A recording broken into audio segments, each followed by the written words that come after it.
Hello children, today we're going to do the new chapter and the name of the chapter is soil. So we all know what is soil and we all know the importance of soil.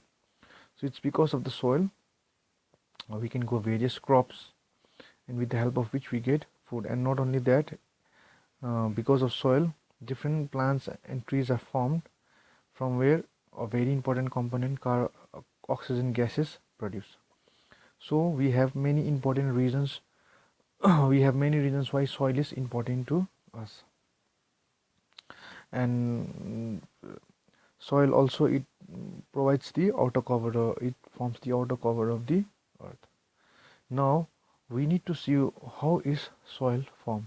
So basically soil is formed by three major process, that is weathering of physical, chemical and biologically. So first we are going to see physical weathering.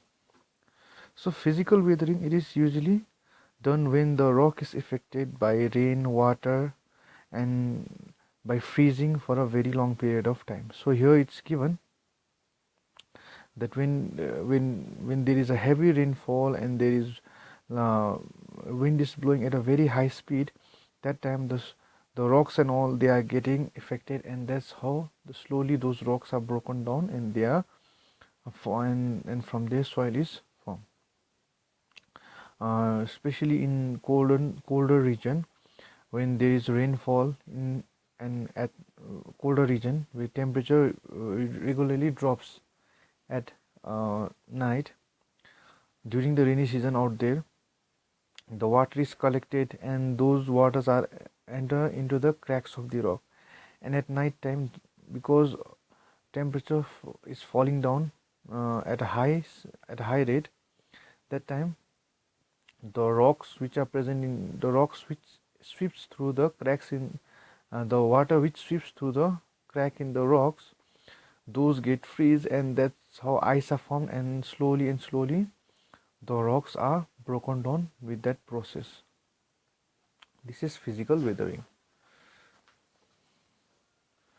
Now that's not the case, that's not the case in some cases where the temperature is very much high, and that places and that areas, those areas where temperature is very much high, those areas also affect the rock. Like I said, you in some areas where the temperature there are some areas where temperature is very much high in the morning and the temperature is very much low at night. So during the daytime, if there are any water present, those water sweeps into the rock, and because the temperature is very much high, though, so water remains in the liquid form.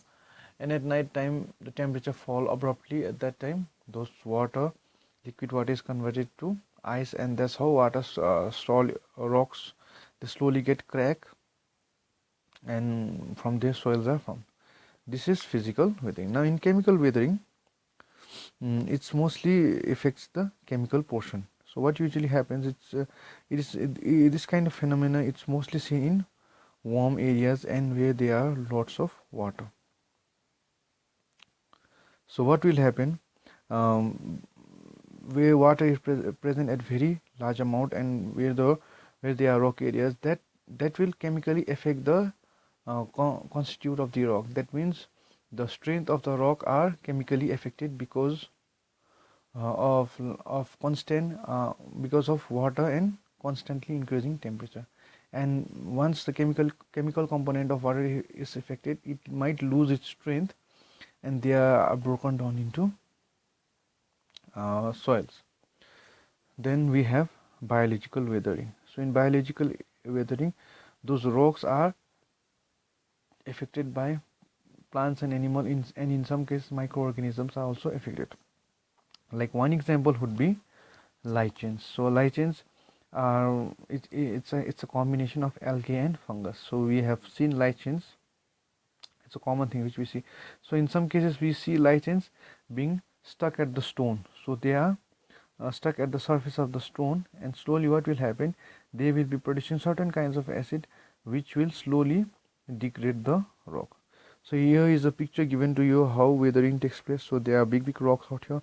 Slowly the rocks are broken down into small pieces and it will convert into soil, and from that soil plants will be growing. Now after chemical weathering, when soils are formed, soils are divided into this layer. So we will see the soil profile. So first is O horizon. So O horizon, as you can see out here, it is the layer which is above the topsoil. So it mostly contains the decomposed organic matter. So those areas and all mostly made of they mostly contain decomposed organic matter. And as you can see in the diagram, the zero, I mean the O horizon. Then after that it comes A horizon. A horizon, also known as the topsoil. So mostly in A horizon, what is there? They are rich in humus. Humus means dead and decaying or remaining of plants and animal. So it also contains some organisms like earthworm, fungi and bacteria which are present in the A horizon. Then you have B horizon. This is known as the subsoil. So as you can see in the diagram, below the topsoil is the subsoil. So it mostly contains minerals and it is reddish, and so as you can the texture and the color of the B horizon will be reddish and brownish due to the presence of oxides of iron and clay. So oxides of iron is a chemical substance. So usually iron is a chemical substance. So anything in which irons are present, those are usually red.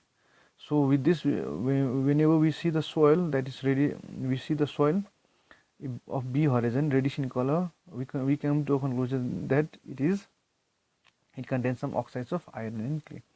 Now C horizon, it is the horizon which is below the subsoil and which is above the bedrock. It is also called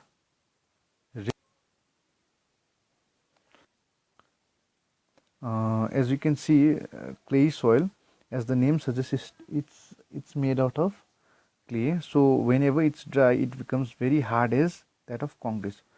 So the space between the particles is very much less, which makes water and air difficult to pass through the soil. So so most of the organisms which remain in clay soil, they will not be able to survive, because the reason is the space between the particles is very less. So because of that, air and water will not be able to pass. For this reason, organisms may not be able to survive in clay soil.